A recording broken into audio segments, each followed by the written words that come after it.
सभी को जय मसीह की स्वागत है हमारे चैनल में आप सभी मसीह भाई बहनों का। तो आज के मैं इस टॉपिक पर बात करने वाला हूँ मेरे मसीह भाई बहनों। देखिए, बाइबल में लिखा है, जब कोई मनुष्य चाहता है कि हम परमेश्वर के महिमा को पाएं। देखिए मेरे मसीह भाई बहनों, आप परमेश्वर की महिमा को पाने के लिए पहले नंबर हमें क्या करना है, हमें नम्रता हमारे अंदर होना चाहिए। ठीक है, क्योंकि देखिए मसीह यीशु ने हमें नम्रता प्रेम करना सिखाया है, बैर किसी से करना नहीं सिखाया है। इसीलिए हमें प्रेम करना है। ठीक है, एक बात हमें याद आता है कि एक मसीही लोग क्यों बुराई सहते हैं। देखिए मेरे मसीह भाई बहनों, बुराई देखिए अगर कोई इंसान सहेगा नहीं तो एक मसीही नहीं कहला सकता है। उसके ऊपर बहुत से उपद्रव होते हैं, बहुत से क्लेश होते हैं। ये सब एक मसीही लोग, पता है ना, ये कूड़े कचड़े के समान है। मैं बता रहा हूँ, एक संसार में है कूड़े कचड़े जैसे। ठीक है, हमें लगता है उस तरह, लेकिन हम हैं नहीं। हम संसार में कहीं भी जाते हैं, हमें उसी तरह लगता है कि हम क्या कूड़े कचड़े जैसे हैं। हमें कोई नहीं पूछता है।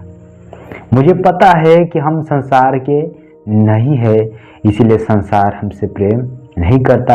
अगर संसार के होते तो संसार अपनों से तो प्रेम करता है। ठीक है, इसीलिए हमें जान गए हैं कि हम मसीह यीशु हैं।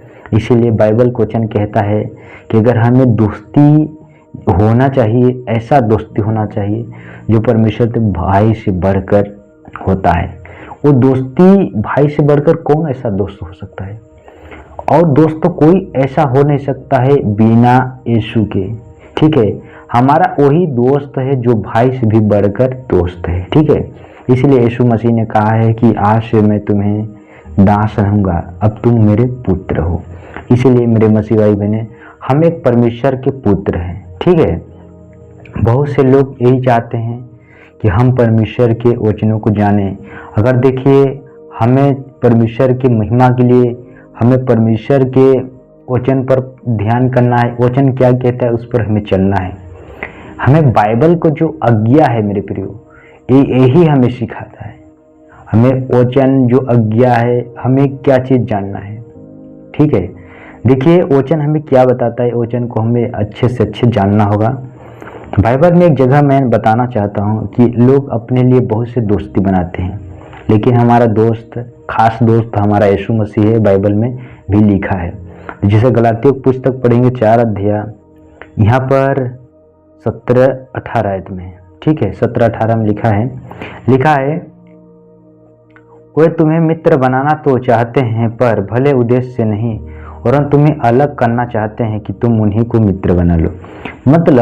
यीशु मसीह कहना है कि हमें परमेश्वर चाहते हैं कि मित्र बनाना। ठीक है, कि बनाना चाहते हैं, पर तुम्हें भले उद्देश्य से नहीं।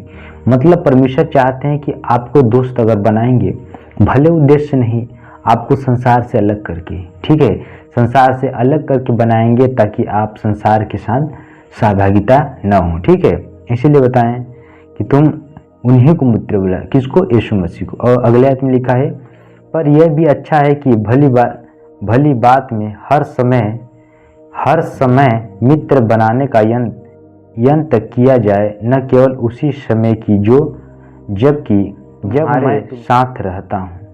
यीशु मसीह बताएं कि हमें बहुत से लोग होते हैं, थोड़ा सा कहते हैं भाई, हाथ मिलाते हैं, थोड़ा सा हाथ हिला के कहते हैं अब हमारे मित्र है। ठीक है, दोस्ती थोड़ा सा सामने से मिला, दोस्त है, दोस्त जाने के बाद दोस्त भाड़ में गया। ठीक है, और दोस्त कहाँ चला गया? भाड़ में चला गया। तो इसीलिए लोगों का दोस्ती इसी तरह है संसार में, लेकिन हमारा यीशु मसीह से हम दोस्ती करते हैं। हमारा ऐसा दोस्ती नहीं है, ये हमारा जीवन तक का है। जब तक हम बने रहेंगे इस धरती पर, तब तक परमेश्वर हमें साथ रखेगा। इसके बाद हम इस दुनिया से जाएंगे तो वो अपने स्थान पर खुद रखेगा। ठीक है, तो परमेश्वर हमारा दोस्त है, जो पक्का दोस्त है। हम जानते हैं कि इंसान छोड़ जाता है। हम देखिए, दोस्ती बाद में मैं आपको बात बताना चाहता हूँ मसीह भाई बहनों। देखिए, जब एक माता होता है जो अपने बच्चों को छोड़ देती है, तो एक दोस्त क्या है मेरे मसीह भाई बहनों? ये दोस्त तो कुछ भी नहीं है। ये दोस्त तो सिर्फ नाम के लिए है।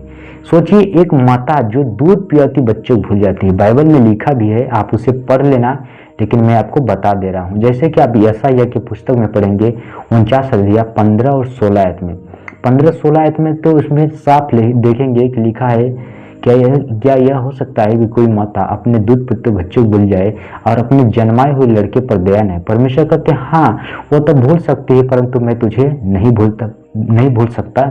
देख मैंने तेरा चित्र अपने हथेलियों पर खोद कर बनाया है, तेरी सर्पना सदैव मेरी दृष्टि के सामने बनी रहती है। तो इसीलिए हम जानते हैं कि हमारा जो चाल चलन है, जो चलना फिरना है, तो परमेश्वर हमारे सारे चाल को देखता है। ठीक है, इसीलिए जो लोग व्यभिचार करते हैं वो परमेश्वर के विरुद्ध में पाप करते हैं।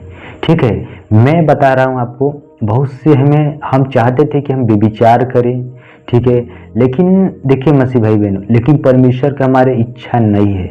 बाइबल में लिखा है जो जिसके अंदर परमेश्वर का वचन है वो पाप कर नहीं सकता है। ठीक है, तो इसीलिए हम वचन को अपने अंदर रखेंगे तो परमेश्वर के विरुद्ध पाप नहीं करेंगे। बहुत से लोग क्या करते हैं, अनसुनी कर देते हैं। देखिए अनसुनी मत कीजिए, क्योंकि परमेश्वर जीवता परमेश्वर है, कोई मरा हुआ नहीं है। लोग मूर्त पूज रहे हैं, फिर रास्ते में चलते क्या करते हैं। देखिए मेरे मसीह भाई, अगर मसीह में जीना है तो हमें वचन के आधार पर जीना है, नहीं आखिर तो सब कुछ मसीह में व्यर्थ हो जाएगा। ठीक है, बाइबल में लिखा है कि जो तुझसे दूर रहते हुए नष्ट होंगे, परंतु जो कोई तेरे विरुद्ध विचार करता है उसका तू विनाश करता है। ठीक है, विनाश करेगा। ठीक है, ये वचन आपको पता है कहाँ पर मिलेगा? भजन संहिता की पुस्तक में 73 के 27 आयत में इसमें साफ लिखा गया है। ठीक है, आप भी इसे पढ़ लेना। ठीक है, मैं बताऊंगा तो थोड़ा सा टाइम लगेगा, लेकिन मैं आपको वचन जो बता रहा हूँ आपको साफ बता रहा हूँ कि ये हकीकत में भी लिखा है। ठीक है, मैं बाइबल भी लिया हूँ, लेकिन आपको मैं इसलिए बता रहा हूँ, देखिए कि आप उसे अच्छे से पढ़ेंगे तो आपको अच्छे रीति समझ आएगा। ठीक है, तो मेरे मसीह भाई बहनों, मैं उम्मीद करता हूँ कि जो कुछ मैंने इस टॉपिक पर बताया, अगर आप लोग समझे होंगे तो हमारे चैनल पर नए होंगे, चैनल को सब्सक्राइब कर दीजिएगा और वीडियो को लाइक करके हमें छोटा सा कमेंट कर दीजिएगा कि आप कहाँ से हैं और अपने बताएं, ताकि आपके लिए हम प्रेयर कर सकें। आपको कोई भी दुख तकलीफ हो आप मेरे पास कमेंट सीधा कर सकते हैं, हमारा कमेंट बॉक्स खुला रहता है। तब तक सभी से विदा चाहता हूँ। God bless you.